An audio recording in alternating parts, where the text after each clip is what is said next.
নমস্কার, রিশার রান্নাঘরের আরও একটা নতুন পর্বে সবাইকে আবারও অনেক স্বাগত।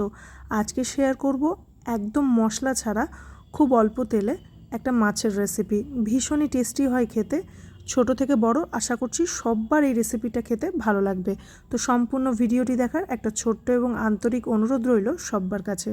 তো সবার প্রথমেই আমি কড়াইটাকে গ্যাসে বসিয়ে দিয়েছি, বেশ খানিকটা সর্ষের তেল আমি গরম করে নিলাম। তারপর এখানে আমি মাছ নিয়ে নিয়েছি। এই রেসিপিটার জন্য আপনারা পেটি গাদা যে কোনো রকম মাছ ব্যবহার করতে পারেন। আমি এখানে দুই রকমই ব্যবহার করেছি। তারপর এখানে সামান্য লবণ আর হলুদ মাখিয়ে মাছ কটাকে একটু ভালো করে ভেজে নেব। তো এই রেসিপিটার জন্য আমি আজকে রুই মাছের ব্যবহার করেছি। আপনারা চাইলে কাতলা মাছ দিয়েও এই রেসিপিটাকে তৈরি করে নিতে পারেন। ভীষণই টেস্টি হয় খেতে আর ভীষণই হালকা একটা রেসিপি। তো মাছগুলো দেখুন এই পর্যায়ে ভালো করে ভাজা হয়ে গেছে। এবারে তেল থেকে তুলে নেব মাছগুলো। আর আমি কোনো রকম তেল অ্যাড করছি না, এই যে পরিমাণ তেল আছে সে তেলেই এই রান্নাটাকে করে নেব। তো এই তেলের মধ্যে আমি অ্যাড করে দেবো হাফ চা চামচ পাঁচফোড়নটাকে একটু ভালো করে ভেজে নেব। খুব সুন্দর একটা গন্ধ বেরোলে এর মধ্যে আমি অ্যাড করে দেবো পেঁয়াজ কুচি। আমি একটা পেঁয়াজ কেটে নিয়েছিলাম সেটাকেই অ্যাড করে দিচ্ছি, আর চেরা কাঁচা লঙ্কা অ্যাড করে দিলাম। আপনারা চাইলে পেঁয়াজটাকে স্কিপ করতে পারেন, পেঁয়াজটা অপশনাল। তারপর খুব ভালো করে নেড়ে চেড়ে নেবো। এরপরে এর মধ্যে অ্যাড করে দেবো কেটে রাখা আলু। আমি এখানে মাছের ঝোলে যেভাবে আলু দেয় লম্বা করে আলু কেটে নিয়েছি। আলুটাকে আমি আগে থেকে ভাজবো না, একেবারেই হালকাভাবে রান্নাটা করছি, তাই পেঁয়াজটা একটু ভাজার পরই আলুটাকে অ্যাড করব এবং মিডিয়াম টু হাই ফ্লেমে একটু ঢাকা চাপা দিয়ে আলুটাকে ভেজে নেব। আলাদা করে আর আলুটাকে ভাজতে হবে না। তো এই পর্যায়ে দেখুন আলুটাও ভাজা হয়ে গেছে। এবারে এর মধ্যে আমি অ্যাড করে দেবো বেশ খানিকটা ঝিঙে। তো ঝিঙেটাকে আমি ভালো করে পরিষ্কার করে ধুয়ে খোসা ছাড়িয়ে লম্বা লম্বা আলুর মতো করে কেটে নিয়েছি। আর অ্যাড করে দিচ্ছি একটা কোচানো টমেটো। এখানে আমি মশলার মধ্যে শুধুমাত্র ব্যবহার করেছি লবণ, হলুদ আর অল্প একটু চিনি।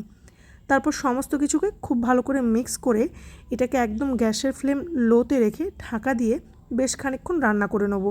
আমি এখানে আর কোনো রকম মশলা অ্যাড করব না, এটা কোনো রকম মশলা ছাড়া শুধুমাত্র লবণ হলুদ দিয়েই ভীষণ ভালো লাগে খেতে। একবার বানিয়ে দেখতে পারেন, আশা করছি ভালো লাগবে।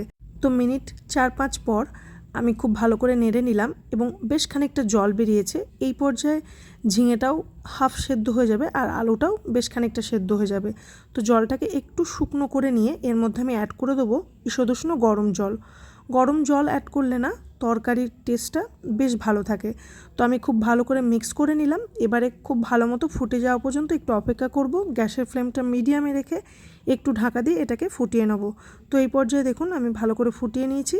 এবারে আমি এর মধ্যে অ্যাড করে দেবো আগে থেকে ভেজে রাখা মাছটাকে অ্যাড করে খুব ভালো করে মিক্স করে নেবো ঝোলের মধ্যে। তারপর গ্যাসের ফ্লেমটা আবারও লোতে রেখে এটাকে ঢাকা দিয়ে আরও 5 মিনিট মতো ফুটিয়ে নেব। তাহলে ভীষণই একটা টেস্টি ঝোল তৈরি হয়ে যাবে। তো এই দেখুন আমি ভালো করে মিক্স করে নিয়েছি। এবারও ঢাকা দিয়ে আমি এটাকে আরও 5 মিনিট মতো ফুটিয়ে নেব। তো এই দেখুন 5 মিনিট পর আলুও সেদ্ধ হয়ে গেছে আর খুব ভালো মতো মাছের ঝোলটা তৈরি হয়ে গেছে।